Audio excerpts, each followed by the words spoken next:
Hi everyone, my name is Randy. I'm with the Mass Bike Safe Routes to Schools program, and I'm here in my apartment with my favorite road bike, Sequoia. But I'm going to talk to you today about helmets and helmet fit. So you probably all have an idea why we wear helmets, right? It's to protect your head. Wait, did I get that right? Great, I'm glad you caught me. It's actually not to just protect your head, but specifically to protect your brain. Do you know what your brain does? It helps keep your balance, it coordinates your movements, it stores your memories so you can understand language and recognize other people's faces. In fact, you could say that your brain does everything for you. So it's really important that we protect it. Have you ever touched a brain before? Do you want to hear something gross?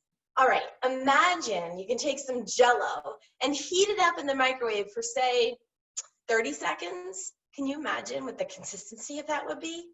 Yuck. Yeah, and it's roughly the consistency of your brain. Brains are extremely delicate.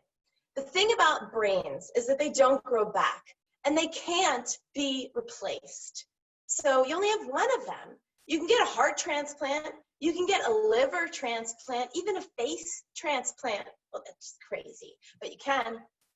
Did you know that doctors can grow ears on your back, like replacement ears, but you can't get a brain transplant, at least not yet. Plus, your brain is what makes you, you. So anyway, first things first, did you know that helmets are a one-time use only? They're actually meant to break. So this helmet I'm holding hasn't ever been used before by anybody else.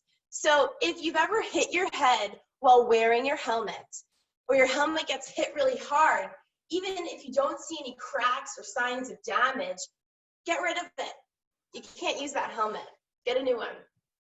Because there can be tiny stress fractures in the styrofoam that you can't see, but it will make the helmet not be able to protect your head if you have an additional impact on your head. So we know that styrofoam is what they use to make the inside of helmets. They also use the plastic cover to make it so your head can slide if it hits something instead of getting stuck and potentially severely injuring your neck or your spinal cord. But remember, styrofoam degrades over time. If it's been left out in the elements, it gets dry and brittle, right? Like the sun will make it really dry. So helmets have an expiration date, and if you look inside your helmet, you should be able to find a sticker with that date on it. Helmets are good for about 5 years. If your helmet is older than 5 years, definitely replace it.